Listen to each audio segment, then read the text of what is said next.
Good morning, everyone. Happy Wednesday, March 2nd. Listen, we are keeping News 3 Now short and sweet today after yesterday's extensive election coverage. Thank you so much to those of you who joined me for News 3 Now, both in the morning and the evening time. It was a long day and a long night, but we made it through and we're back here today. Congratulations to everyone who took their party's nomination yesterday. Congratulations to those who ran a great campaign. Several races, especially local races here in Madison County, headed to a runoff election in May. Well, hey, happy Texas Independence Day, y'all. Governor Greg Abbott actually issued a proclamation to mark the occasion. I'm going to pull this up for us. It's a good one. All right, from the State of Texas Office of the Governor, it says, first by the pen and then by the sword, brave Texans fought for their independence from a tyrannical government in Mexico that denied its citizens basic freedoms. In the fall of 1835 at Gonzales, Texans of all backgrounds banded together to fight for the cause of liberty and defend what was rightfully theirs. Months later, on March 2nd, 1836, while delegates gathered at Washington on the Brazos to sign the Texas Declaration of Independence, brave defenders continued fighting for their freedom. Many heroic Texans were lost throughout the Revolution, most notably all of the defenders of the Alamo and those at Presidio in Goliad. Yet their sacrifices were not made in vain and would serve as a rallying cry for the Texan forces under General Sam Houston.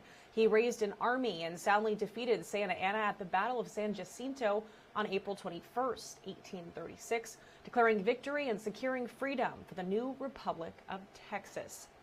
Now, as those delegates declared nearly 200 years ago, when a government ceases to protect the lives, liberty, and property of the people from whom its power is derived, that government becomes an instrument of oppression, which must be abolished. In rebellion against the actions of the Mexican government, fearless Texans gave rise to a free and sovereign republic. The vision of freedom set down by our founders in the Texas Declaration of Independence lives on in the indomitable Texas spirit today. As we continue to build a 21st century Texas, we must always remember how the sacrifices of past generations helped create a future for the next. At this time, I encourage all Texans to learn more about, reflect on, and take pride in our state's unique origins and rich history. Therefore, I, Greg Abbott, Governor of Texas, do hereby proclaim March 2nd, 2022 to be Texas Independence Day in Texas and urge the appropriate recognition whereof. That is signed by Governor Greg Abbott. So, y'all, what better day than Texas Independence Day to talk about the results from last night's primary election. And we're going to start with Greg Abbott, who is now one step closer to a third term as Texas governor. He won the Republican primary outright, no runoff needed. Now he's set to take on Beto O'Rourke, the winner of the Democratic primary in November. News 3's Carla Castillo takes us to his victory celebration in Corpus Christi. Running down the list of reasons he thinks he will beat Beto O'Rourke in November. So tonight, Republicans sent a message. They want to keep Texas the land of opportunity and prosperity for absolutely everybody, the prosperity that we have delivered over the past 8 years. Several hundred Abbott supporters were on hand to celebrate the governor's primary victory. I just think he's moving the state in the right direction, so that's why I'm here. It's an exciting evening. I'm glad to be here. I'm honored to be here. Abbott told the crowd issues like supporting law enforcement, securing the southern border, and protecting high-energy jobs will help him keep his seat. I also asked Abbott supporters what they think about this showdown between Abbott and O'Rourke in November, and most of them did not hesitate, and they said they believe Greg Abbott can beat Beto O'Rourke in November. In Corpus Christi, Carla Castillo, News 3. And of course, on the other side of that race for governor, Democratic nominee Beto O'Rourke says that he's running for governor because he wants to improve Texans' lives. We need a governor who's going to bring us together and focus on the big things: jobs, great schools, expanding Medicaid, common sense, bipartisan things that most Texans can agree on. Working Texans need support, and I'm going to be a governor who supports them. The race for Attorney General, we talked about that quite a bit last night. Perhaps the biggest race in this primary election. News 3's Fallon Appleton checks in on the Ken Paxton campaign. You can describe election night here in McKinney with 2 words: positive and confident.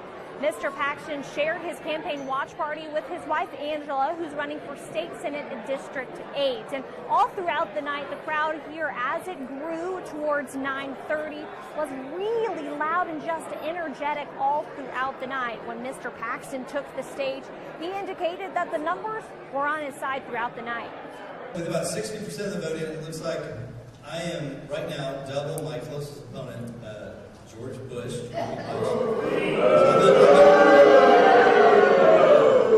good news is it is double. I'm at 42. He's around 21.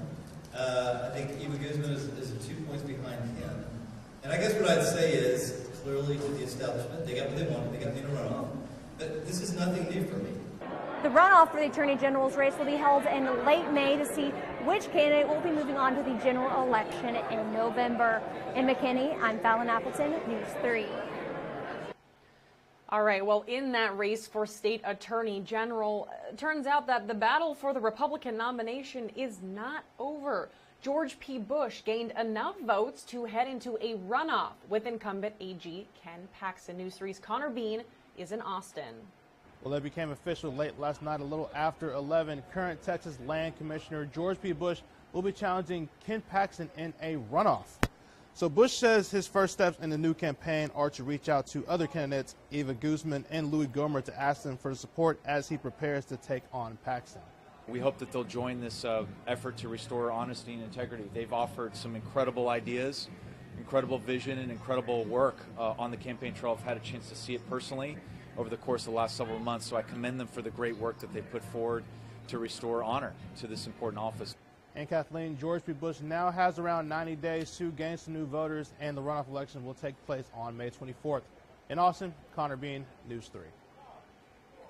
From statewide office to some more local races in the Texas House District that covers much of the Bryan College Station area, District 14, incumbent John Rainey takes that Republican nomination. Rainey scored 57% of the vote, beating out challenger John Harvey Slocum after a contentious campaign season.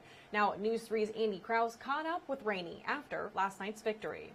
Incumbent John Rainey celebrated his win over John Harvey Slocum in the Republican primary for the State House District 14 race. Rainey celebrated at his home with family and friends and will seek to begin his 7th term in Austin come January. He said while this was an unexpected campaign battle, he believes his experience was the difference.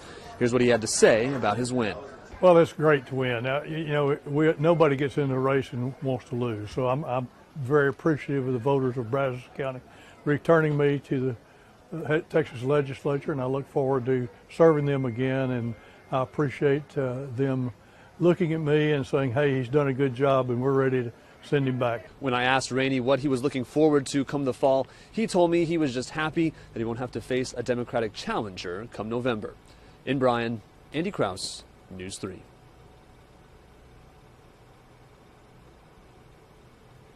But in Texas House District 12, which covers many Brazos Valley counties, there will be a runoff for the Republican nomination. Incumbent Kyle Cassell is looking for a 6th term. This morning, he finds himself in a near tie with challenger Ben Bias. News 3's Donnie Tuggle has been following the count closely since the polls closed last night. Hundreds of votes separate the top 2 candidates for the Republican nomination for House District 12. That means longtime incumbent Kyle Cassell will meet Walker County businessman Ben Bias in a May runoff. Walker County and the eastern Brazos Valley are new to District 12, which used to stretch north toward Waco and now holds much of the eastern Brazos Valley. Votes were counted late into the night Tuesday. Disabled veteran Joshua Ham finished Tuesday with double-digit representation, but falls out of the race this evening. Runoff elections are set for May 24th. In Bryan, Donnie Tuggle, News 3. The west side of the Brazos Valley now sits in State House District 17, and a bevy of new voices are looking to fill that seat. There are 5 Republicans looking for the nomination. Steve Gerdes and Paul Poppy Pape have led the race so far. They'll face Bastrop Democrat Madeline Eden this fall. And Republican Pete Sessions, representing most of the Brazos Valley, of course, won another nomination for the chance to defend that seat. And then the general election in November, Sessions will face Democrat Mary Jo Woods in November. In Brazos County Precinct 4, incumbent Selena Vasquez is neck and neck with Daryl Booker. Neither one looks to pass 50% at this point, meaning they'll join the runoff party this spring. 4 Democrats are in a tight race for Brazos County Commissioner of Precinct 4, and looks like Prentice Madison and Wanda Watson are headed for a May runoff. They'll take on Republican Timothy D'Alessandro in November. One of the good reasons that I'm running is, we've been on council for the last 5 years. We've been able to get some things done. We see the growth that's taking place in Brazos County, and I mean, we've been contributing a lot to the growth of Brazos County. As you know, I resigned in December as Democratic Party County Chair. But during that time when I was County Chair, I started to see some things happening in Precinct 4 that caused me some concerns. And so I ran for office because I wanted to be that voice for Precinct 4.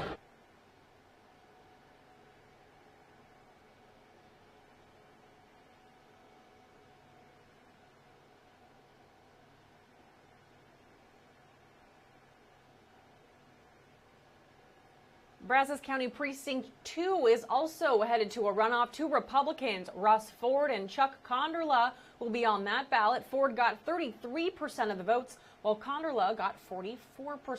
The two said they're looking forward to being commissioner. Having been a servant of this community for many years and wanting to see our best days ahead of us and prepare for those days. So I would ask them to jump on the Conderla train, vote Conderla in the runoff, and let's finish this thing. We're going to go after this thing hard now. I think we're going to do well. I think our message is going to resonate. The one thing I can tell you is that this was a very clean race. We ran it the right way, and we're going to continue to do that.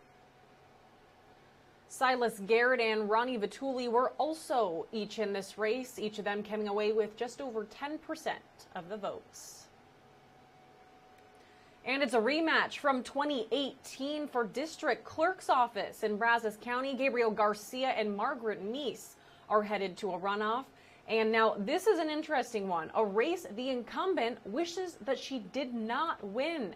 12-year incumbent Laura Taylor Davis says she doesn't want the job anymore. She had hoped voters would rally behind Assistant Chief Deputy Christian Villarreal. She made the decision too late to be removed from the ballot, but if elected, Davis promised to still do her best to continue in the role of treasurer. In a battle of 2 first-time Republican candidates, Roy Brantley looks to take county court at Law Seat 2. And a race that got plenty of attention in Madison County, including that of the Texas Rangers. Madisonville police asked the state to investigate what they called bribery related to incumbent Brian Reisinger's re-election. Well, he was soundly defeated last night by his challenger, Courtney Smith-Kane. Incumbent Madison County Judge Tony Liago there had no problem with challenger Andre Dean. In Milam County, Bill Whitmire wins that race. East to Robertson County, Joe David Scarpinato appears to survive a 3-way race with no runoff. Now out in Walker County, it's a different story. None of the 6 candidates received 50% of the vote. That means Colt Christian and Frank Olivares are headed to a May runoff election. Testimony in the murder trial for DeBrett Black continues this morning at the Brazos County Courthouse. He is accused of killing Trooper Damon Allen during a traffic stop in 2017. The jury saw graphic video and photo evidence of the murder along I-45 yesterday. Black's attorney is not denying that his client shot Allen, but he does say Black should not be found guilty because he suffers from mental illness related to his military service. Russia's attack on Ukraine is leaving more and more death in its wake. Rocket attacks have civilian homes, hospitals, and schools The Ukrainian president now calling these attacks on the innocent a war crime. The Ukrainian army is reporting tense fighting in Kharkiv. Russian troops are coming from the skies there, the country's second largest city. Just yesterday, Russian rockets attacked a TV tower, killing 5 people and knocking out stations in Kyiv. As the attacks enter day 7 today, the UN will vote on a resolution. That resolution would demand Russia immediately stop using force against Ukraine and immediately withdraw its military.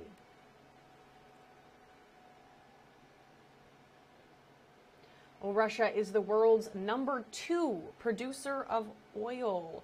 With new sanctions against the country, the United States is joining with allies to release up to 60 million barrels of crude oil to lessen the effect on gas prices here. Half will come from the U.S. Strategic Petroleum Reserve, stored underground in Louisiana and here in Texas. The other half will come from stockpiles in Europe and Asia. Now, if you were tuning in last night to News 3 Now, you know it was followed by President Biden's State of the Union address. During his first State of the Union, President Biden pledged that U.S. forces will not engage in the Russia-Ukraine conflict, but he's promising new punishments for Russia itself. Back here in the States, Mr. Biden detailed his plans for our country, starting with a unity agenda to improve health care. Today, the Biden administration will announce some new national COVID-19 preparedness plan. It includes easing COVID restrictions. The overarching theme is fewer disruptions to our daily lives. However, the Biden plan does include preparation for another possible unpredictable variant. We'll continue to combat the virus as we do other diseases. And because this virus mutates and spreads, we have to stay on guard.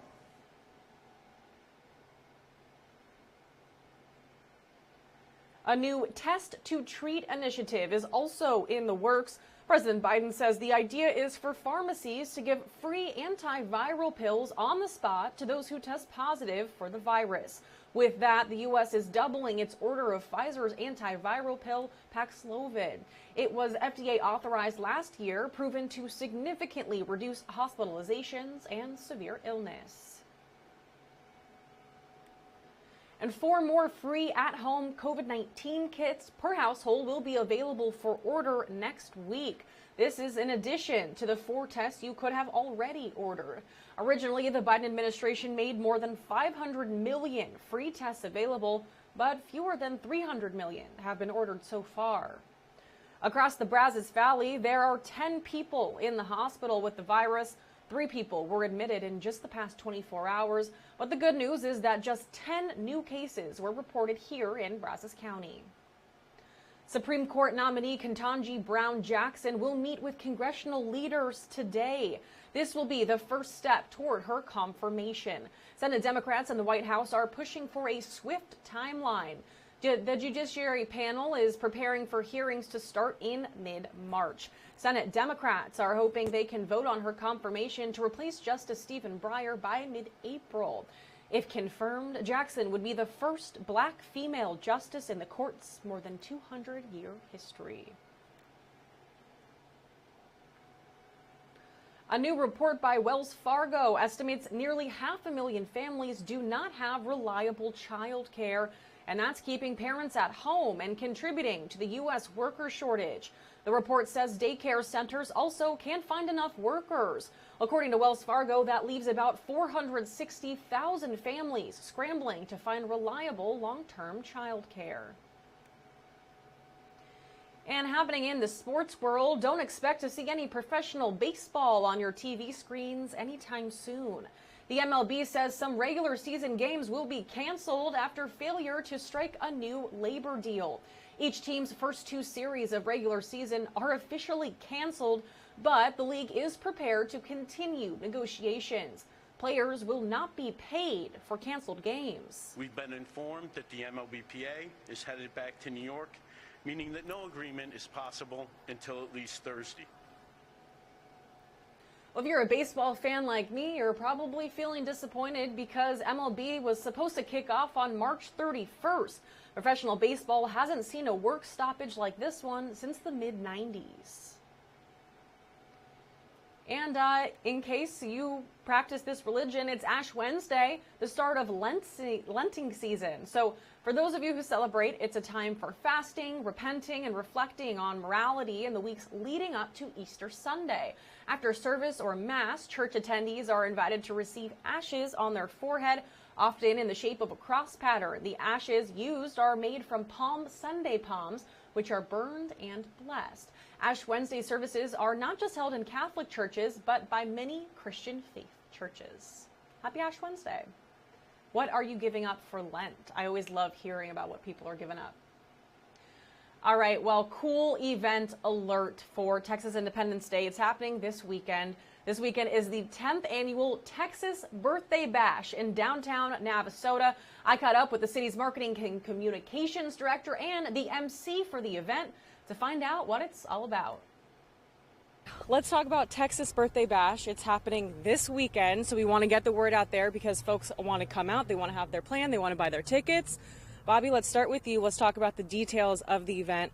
When is it happening? Where is it happening? How can people buy tickets? How can they get here? All right, so we're really excited about it. It's our 10th annual Texas Birthday Bash, so y'all coming out. It's going to be even bigger, even better. This Friday, the 5th, and Saturday, the 6th is when this is all happening.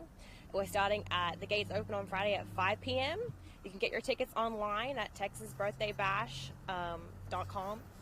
And tickets are selling for $10 a person, or if you want to have a 2-day pass, it's $15. We're having some great weather out here, so come on down and celebrate.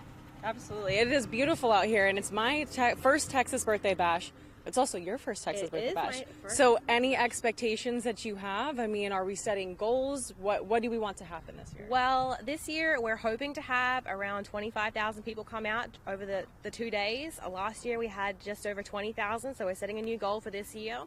And, we have a great lineup this year of some amazing artists, so we're hoping, more people are going to come out and celebrate, and we'll have a big old party down here in Navasota. Absolutely. Okay, and Kenny, you are our MC of the event this weekend. Let's talk about that lineup. We were talking before the interview, and I said, how are you going to pump people up? And you kind of said, well, the lineup kind of does that itself. So let's talk about that. Let's talk about what you hope happens this weekend when people come out to Navasota and enjoy the city. I think they've staged it to where the crowd will just build throughout the day. Friday night, we crescendo with Diamond Rio, Grammy winners, and they've won CMA Awards, ACM Awards. And then Saturday, it's all about Texas music and Texas artists. And we're going to kick it off with Hayden McBride, a newcomer on the scene. You have Bree Bagwell, the first lady of Texas music, all the way up through the heavyweights of all-time Texas country music with Pat Green and the Randy Rogers Band. So it's going to be phenomenal. We were talking a little bit about how a lot of people from Bryan, College Station are going to want to make their way out there on Saturday, especially to see those well-named artists here. Let's talk about what you hope comes of this event, right? We heard from Bobby that more than 20,000 people were here. We're hoping for 25,000. This is actually my very first time standing here at Navasota City Hall. So people like me, we're out here, we're excited. Hopefully more people from outside of Navasota are going to come, right? Anytime we get people into the town, they fall in love with it. Because frankly, downtown does look like a Hallmark movie. It does. So people get down. The shops here are fantastic. We've got some great places to eat, and we'll have all the Texas vendors here over the course of the weekend. So something for everybody. And so since this is the 10th annual Texas Birthday Bash, I feel like that's a big deal. I feel like since the first one, I assume it has grown exponentially. We went through a pandemic where we couldn't have something like this. Now we're kind of in our recovery stages, right? There's a lot of economic growth that's happening over the last couple of years since this has happened. What are we hoping to see for the city of Navasota other than people coming out to enjoy the city? Well, I'd like our businesses to get recognized. The city knows how to throw a party, for one, but and a lot of hard work goes into this. Getting people in and having the businesses have a chance to have that extra business, and a lot of times they get repeat customers because of that, and so that's just continued growth, that ripple effect, they say. Absolutely. And Bobby, we were talking before this. It is your 5th day with the city today. While we're doing this interview, it's your first Texas Birthday Bash weekend. Personally, for you, I mean, what do you hope comes of this weekend? What do you see for the future of the city of Navasota? How can this event happening this weekend get you guys to your goal? Well, this event it's our biggest event of the year. We have a lot of great things that happen at the city, but this is one of our biggest and the most favorite of the pick of the community. So we're hoping that, going forward, it's just going to keep getting bigger and better, and we're going to keep involving more of the community and keep celebrating this great town that we love so much. And this is an event for kind of everyone in the community, right? Families, like you said, date night, maybe you can bring the kids. Everyone's invited. Everyone can come both Friday and Saturday night. Is that right? Yes, correct. So what other details do our viewers need to know? We're going to watch this, during the week time. They're going to think about, hey, what do I want to do this weekend? I want to go Texas Birthday Bash. What else do they need to know before they buy their tickets? We'll go to petting zoo. Okay, a petting zoo. Yeah, we're kid friendly. We've got a petting zoo, face painting. What else to do? Old Western gunfighters. Yeah. Oh, okay. They'll be reenacting gunfights in that corner over there. And like I said, a lot of Texas vendors, a lot of great food as well. Okay, food. Food is important. Food is definitely a and reason. If you want to try your hand, in the kids zone, they will have a mechanical bull. For the kids or for everyone? Well, my partner at the radio station, she wrote it last year, so I'll say for everyone. Okay. Might have to go with that one, Abigail. Oh, I might. I think that would be the most embarrassing moment of my entire life. I will do it if you do it, because it's both of our first Texas Birthday Bash. All right, so sign us up. This is on television, so now we have to do it. Okay, Saturday. All right. Anything else that you want people to know before they come out here this weekend? Final thoughts. Well, come on down, get ready to party, because it's going to be the party of the year, downtown Navasota. We'll see you there. Absolutely. Kenny, anything from you? Well, the shuttles will be running. They'll park at the high school. They'll pick you up and bring you in. And our other locations, local hotels, if you happen to be staying, contact the city, make your arrangements, and they'll be sure to get you to and from the event safely. Perfect. And I will have that information up at kbtx.com too. We'll have a direct link. We'll have maps. So everyone will get there to and from safely, hopefully, and have a great time. Thank you guys so much for this. Thank you, Abigail. Now, I don't know how I feel about that handshake I had with Bobby about riding the mechanical bull. If you're out there on Saturday, pretend that you don't know me. If you see me riding that mechanical bull, it's going to be really embarrassing. Well, hey, while I was out in Navasota talking to Bobby and Kenny, I also found out that they are competing in the Strongest Town Contest. The Strongest Town Contest is a celebration of communities that are putting their focus on town-making practices that build resilience and prosperity. And Navasota is set to face off in the first round of the National Strongest Town Contest against Taylor, Texas. Voters from across the United States get to decide which Texas city will advance to another round of the Strongest Town Contest. So Taylor versus Navasota facing off in the first round of the March Madness-style tournament hosted by the National Movement for Resilient Communities, Strong Towns. So City of Navasota asking us to support them in this endeavor. On their social media pages, on those Visit Navasota social media pages, you can cast your vote. The last day to vote is tomorrow, Thursday, March 3rd. It's on strongtowns.com. So let me pull this up. All right, Navasota Strong Towns. All right, so I'm going to pull this up. It's the strongesttowns.org. I was wrong. It's .org. Navasota, Texas versus Taylor, Texas. You can read all about Navasota. Hey, that's exactly where the same Bagel, where I literally just had that interview. That's hysterical. Well, it was beautiful there. All right. You can read all about Navasota, all the great things it has to offer. Well, you can also read about Taylor, Texas, but, you know, who wants to do that because we want Navasota to win. When you get down to the bottom, it's pretty easy. You just vote for Navasota, enter your email, and push submit, and that's all you have to do. You can vote today and you can vote tomorrow for Navasota to move on to the second round and beat Taylor, Texas in the Strongest Town competition. Well, all right, I told you we were going to finish up pretty early today, so we're going to finish up with a hilarious last story about food. For those of you who love everything bagels and everything bagel seasoning, this is for you. Well, maybe. Jenny's Ice Cream is making everything bagel ice cream. It's coming back to major grocery stores starting this month. The ice cream is cream cheese flavored with onions and garlic woven through. It also has chunks of buttery streusel covered with sesame and poppy seeds. The ice cream hits shelves on March 21st, and my advice to you is maybe also grab some breath mints or some gum while you're out at the store getting that. What a very odd thing. If you have tried this ice cream, let us know how you like it. And if you have to eat some breath mints before you go and talk to your neighbors after that. All right, y'all, like I said, a very short and sweet News 3 Now today because we're all pretty exhausted from what happened yesterday. Now we know that several results showing us that there's going to be a lot. Oh, and the screen behind me is also done with the day. Showing us that there's going to be a whole lot of runoff elections happening on May 24th. All right, May 24th, that's the day for all of them, those runoff elections to happen. So if you need more information, check out kvtx.com under the Elections tab. It's going to be nice to not have to redirect you to that website for a while until May, and then again in November. But next day to vote in those runoff elections is going to be on May 24th. If you want to see which races in the Brazos County or really anywhere are headed to a runoff election, kvtx.com under the Elections tab. Have a wonderful rest of your Wednesday, March 2nd. It is gorgeous outside. I'm about to go shoot some stories. I've got about 4 or 5 to cover today, but I'm happy that it's beautiful weather outside. Instead of just sitting in this studio like I normally would be, I'm going to head outside. I hope you all have a wonderful rest of your day. I'll see you right back here on News 3 Now tomorrow at 11 o'clock in the morning. And as always, you are loved, and I'm happy that you're here. See y'all tomorrow. Thank you for watching News 3. Local, trusted.